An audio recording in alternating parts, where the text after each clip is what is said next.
The KYBALION Chapter VII, the all in all. While the all is in the all, it is equally true that the all is in all. To him who truly understands this truth hath come great knowledge. The KYBALION. How often have the majority of people heard repeated the statement that their deity, called by many names, was all in all? And how little have they suspected the inner occult truth concealed by these carelessly uttered words? The commonly used expression is a survival of the ancient Hermetic maxim quoted above. As the KYBALION says, to him who truly understands this truth hath come great knowledge. And this being so, let us seek this truth, the understanding of which means so much. In this statement of truth, this Hermetic maxim, is concealed one of the greatest philosophical, scientific, and religious truths. We have given you the Hermetic teaching regarding the mental nature of the universe, the truth that the universe is mental, held in the mind of the all. As the KYBALION says in the passage quoted above, all is in the all, but note also the correlated statement that it is equally true that the all is in all. This apparently contradictory statement is reconcilable under the law of paradox. It is, moreover, an exact Hermetic statement of the relations existing between the all and its mental universe. We have seen how all is in the all. Now let us examine the other aspect of the subject. The Hermetic teachings are to the effect that the all is immanent in, remaining within, inherent, abiding within its universe, and in every part, particle, unit, or combination within the universe. This statement is usually illustrated by the teachers by a reference to the principle of correspondence. The teacher instructs the student to form a mental image of something, a person, an idea, something having a mental form. The favorite example being that of the author or dramatist forming an idea of his characters, or a painter or sculptor forming an image of an ideal that he wishes to express by his art. In each case, the student will find that while the image has its existence and being solely within his own mind, yet he, the student, author, dramatist, painter, or sculptor, is in a sense immanent in, remaining within, or abiding within the mental image also. In other words, the entire virtue, life, spirit of reality in the mental image is derived from the immanent mind of the thinker. Consider this for a moment until the idea is grasped. Hi, thank you for watching, and as you're grasping the idea, a like would be dope. To take a modern example, let us say that Othello, Iago, Hamlet, Lear, Richard III existed merely in the mind of Shakespeare at the time of their conception or creation. And yet, Shakespeare also existed within each of these characters, giving them their vitality, spirit, and action. Whose is this spirit of the characters that we know as Micawber, Oliver Twist, Uriah Heep? Is it Dickens, or have each of these characters a personal spirit, independent of their creator? Have the Venus of Medici, the Sistine Madonna, the Apollo Belvedere spirits and reality of their own, or do they represent the spiritual and mental power of their creators? The law of paradox explains that both propositions are true, viewed from the proper viewpoints. Micawber is both Micawber and yet Dickens. And again, while Micawber may be said to be Dickens, yet Dickens is not identical with Micawber. Man, like Micawber, may exclaim, "The spirit of my creator is inherent within me, and yet I am not he." How different this from the shocking half-truth so vociferously announced by certain of the half-wise, who fill the air with their raucous cries of, "I am God." Imagine poor Micawber, or the sneaky Uriah Heep, Dickens, or some of the lowly clods in one of Shakespeare's plays eloquently announcing that I am Shakespeare. The all is in the earthworm, and yet the earthworm is far from being the all.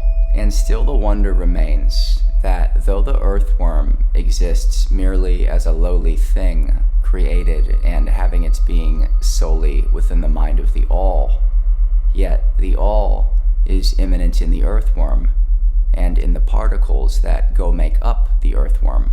Can there be any greater mystery than this of all in the all and the all in all? The student will, of course, realize that the illustrations given above are necessarily imperfect and inadequate, for they represent the creation of mental images in finite minds, while the universe is a creation of infinite mind. And the difference between the two poles separates them. And yet, it is merely a matter of degree. The same principle is in operation. The principle of correspondence manifests in each. As above, so below. As below, so above. And in the degree that man realizes the existence of the indwelling spirit immanent within his being, so will he rise in the spiritual scale of life. This is what spiritual development means: the recognition, realization, and manifestation of the spirit within us. Try to remember this last definition, that of spiritual development. It contains the truth of true religion. There are many planes of being, many subplanes of life, many degrees of existence in the universe, and all depend upon the advancement of beings in the scale, of which scale the lowest point is the grossest matter, the highest being separated only by the thinnest division from the spirit of the all. And upward and onward along this scale of life, everything is moving. All are on the path, whose end is the all. All progress is a returning home. All is upward and onward, in spite of all seemingly contradictory appearances. Such is the message of the illumined. The Hermetic teachings concerning the process of the mental creation of the universe are that at the beginning of the creative cycle, the all in its aspect of being projects its will toward its aspect of becoming, and the process of creation begins. It is taught that the process consists of the lowering of vibration until a very low degree of vibratory energy is reached, at which point the grossest possible form of matter is manifested. This process is called the stage of involution, in which the all becomes involved or wrapped up in its creation. This process is believed by the Hermeticists to have a correspondence to the mental process of an artist, writer, or inventor who becomes so wrapped up in his mental creation as to almost forget his own existence, and who for the time being almost lives in his creation. If instead of wrapped we use the word wrapped, perhaps we will give a better idea of what is meant.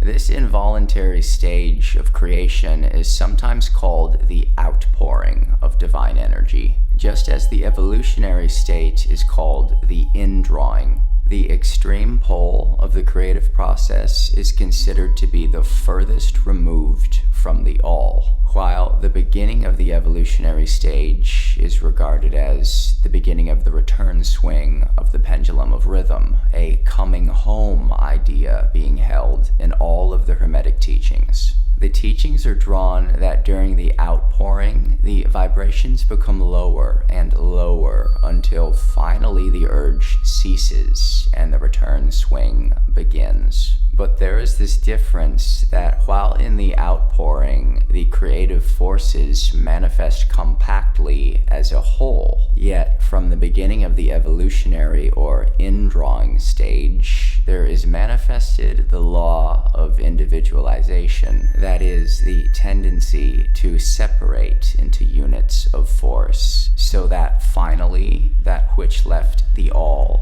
as unindividualized energy, returns to its source as countless highly developed units of life, having risen higher and higher in the scale by means of physical, mental, and spiritual evolution. The ancient Hermeticists use the word meditation in describing the process of the mental creation of the universe in the mind of the all, the word contemplation also being frequently employed. But the idea intended seems to be that of the employment of the divine attention. Attention is a word derived from the Latin root meaning to reach out, to stretch out, so that the underlying idea is readily understood when we examine into the real meaning of attention. The Hermetic teachings regarding the process of evolution are that the all, having meditated upon the beginning of the creation, having thus established the material foundations of the universe, having thought it into existence, then it gradually awakens or rouses from its meditation, and in so doing starts into manifestation the process of evolution on the material, mental, and spiritual planes, successively and in order. Thus, the upward movement begins, and all begins to move spiritward. Matter becomes less gross. The units spring into being. The combinations begin to form. Life appears and manifests in higher and higher forms, and mind becomes more and more in evidence, the vibrations constantly becoming higher. In short, the entire process of evolution in all of its phases begins and proceeds according to the established laws of the indrawing process. All of this occupies eons upon eons of man's time, each eon containing countless millions of years. But yet the illumined inform us that the entire creation, including involution and evolution of an universe, is but as the twinkling of an eye to the all. At the end of countless cycles of eons of time, the all withdraws its attention, its contemplation and meditation of the universe. For the great work is finished, and all is withdrawn into the all from which it emerged. But mystery of mysteries, the spirit of each soul is not annihilated, but is infinitely expanded. The created and the creator are merged, such is the report of the illumined. The above illustration of the meditation and subsequent awakening from meditation of the all is, of course, but an attempt of the teacher to describe the infinite process by a finite example. And yet, as below, so above, the difference is merely in degree. And just as the all arouses itself from the meditation upon the universe, so does man in time cease from manifesting upon the material plane and withdraws himself more and more into the indwelling spirit, which is indeed the divine ego. There is one more matter of which we desire to speak in this lesson, and that comes very near to an invasion of the metaphysical field of speculation, although our purpose is merely to show the futility of such speculation. We allude to the question which inevitably comes to the mind of all thinkers who have ventured to seek the truth. The question is, why does the all create universes? The question may be asked in different forms, but the above is the gist of the inquiry. Men have striven hard to answer this question, but still there is no answer worthy of the name.